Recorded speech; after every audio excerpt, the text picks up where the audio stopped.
Hey y'all, so first things first, I just wanted to let you know that I did not convert to a positive test after being exposed to COVID last week. And then second, is anybody else struggling or is it just me? Like, this week has been really rough. Just me?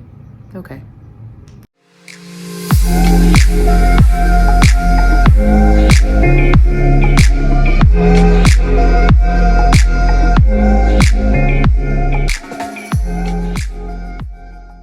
So I'll be honest and just say that for the last week or so, I've really been struggling with motivation, having just a lack of motivation, being super distracted. I actually wasn't going to film a video this week and was just going to skip it and try again next week. But I thought, of my goal of being consistent with YouTube. And I thought, okay, I'm at least going to put up just a few minute video. And I know that for people that struggle with any kind of chronic illness, and especially long COVID in the circles that I've been paying attention to, this lack of motivation is normal. It's something that pops up on a semi-regular basis, and it's something that we have to really process and figure our way through. I've battled with depression and things like that in the past, and especially in my teenage years. So I know that it looks and feels very different to what I'm experiencing right now. So for those who are like when I talk about this stuff, like that's not where I'm at. But I know that for me personally, there's been a lot of just this sense of flight, and in the fight, freeze spectrum, I tend to be fight. So the fact that I'm like, I just want to quit my job and buy a van and go live in the desert, that's not completely normal for me. Usually I tend to balance out responsibility and that dreaminess, but for right now, the dreaminess is definitely winning. It's something that I look at and I think, okay, as I'm sitting and doing my job and things like that, I'm doing a lot of the same things that I did before, but there's no joy in it. It's actually it's actually a lot harder to actually sit down, focus, make myself do the things that I need to do. So that's something that I have talked to my boss about. Like, she's well aware of where I'm at in regards to all of this stuff. And I make it very clear that it's not my job. It's all of the other things of life. It's, not feeling safe as COVID numbers rise. It's, and people are just peopling. And then also just dealing with symptoms, which, by the way, while I was, I think my body was fighting off the COVID exposure of last week, I found that my symptoms actually, some of them came back with a vengeance, specifically the cognitive issues and the brain fog. I actually called my symptoms ingredients last week and did not catch it.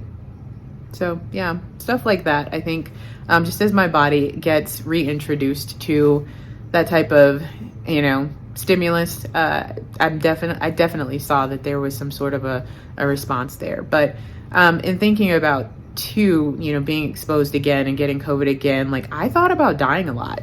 I don't know if that's something that, you guys think about, especially in regards to COVID, because for me, I had a moderate case the first time around, but like there were times when my family was like, we need to have somebody come over and make sure that you continue to breathe throughout the night. So like it was bad enough that it warranted that type of concern. They didn't send anybody over because I was like, I don't want nobody near me.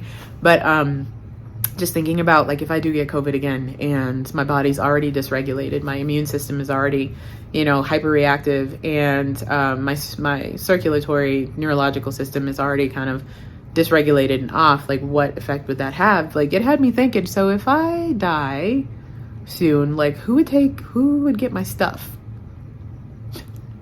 Who would have to set my affairs in office? Does that person know what they're supposed to do? Like, do I have the money to set aside for taking care of final stuff? Like, all of this kind of went through my brain. So, not saying that because I'm like, oh, I should, take my life or anything like that. That is not where I'm at. But literally just thinking through, okay, like, this is a real possibility. And for me, like, dying is a part of living. So it's something that I, in the realm of social work even, have been thinking about pursuing as far as understanding it, the process of dying and supporting people through it. So like, it's not me being morbid. It's really me thinking, okay, like, this is a real possibility. How do I prepare myself and other people for it? So that's also been kind of floating around there. But in the meantime, like what I have focused on, you know, as I've been processing and sitting in the emotion of all of that stuff and sitting in the thought processes of all of that stuff, is how can I take care of myself in the midst of it? Because I think that's really important, especially for those of us that deal with long COVID or any kind of chronic anything. One of the things that I've been making sure to do is to try to get enough rest. I still struggle with insomnia at some points. And so, you know, taking the melatonin, trying to practice good sleep hygiene, making sure that I'm not on screens and doing a bunch of stuff at night in my bed, like all of those things are really, really important. But also, you know, when possible, especially, you know, given physical limitations and things like that, and wanting to minimize exposure to other people while I did not know whether or not I had COVID, I also was trying to go for walks and get outside, get fresh air, sunshine, things like that. I'm still trying to make sure that I'm proactive about my goal of getting outdoors and onto trails at least once a month. So I'm hoping to get to do that probably this weekend, which I think will be really great for this kind of mental and emotional space I'm in with the whole flight thing. And then also, you know, just practicing just breathing and meditation and being still and giving my body time to relax, you know, continuing to take Calm and, you know, the magnesium supplements and stuff like that, just to help my body continue to remain calm is super important. And I think I'm like, yeah, the only thing that's left that I have written down on my notes is really just making sure that I'm listening to my body. That's something that's really hard for me because I'm used to just pushing through. But COVID has taught me, like, girl, you can't do that. You need to chillax and you need to listen to what your body is saying and respond accordingly. So if you are in the place where, you know, you're struggling and things are not okay, I just want to acknowledge and say, it's okay that things are not okay. It's all right that you're feeling some kind of way about having long COVID. It's okay that, with the state of the world, the rise of the numbers, like all of the things that are going on, peopling, like it's okay for you to feel some kind of way about that. What's really important is that you recognize when it's like thoughts and feelings that you're able to process yourself and kind of work through versus when you need to reach out for help. And I think there is no shame in reaching out for help if you need it. I definitely reached out to people, talked to my boss, talked to my family, talked to friends about where I'm at and just kind of the things that are going on. So super important to do that, especially now, given all the things that are going on. So with that, I'm going to cut this short because this is just really me popping in and trying to be consistent. And I'll talk about what I'm grateful for. It's about to snow here and I'm super excited about that. Really, really grateful for listening ears, people who listen and hear what you're really trying to say, and instead of reading into what it is that's going on, come with wisdom and insight in regards to your situation, but also are just there and active listeners. Super grateful for them. Really, really.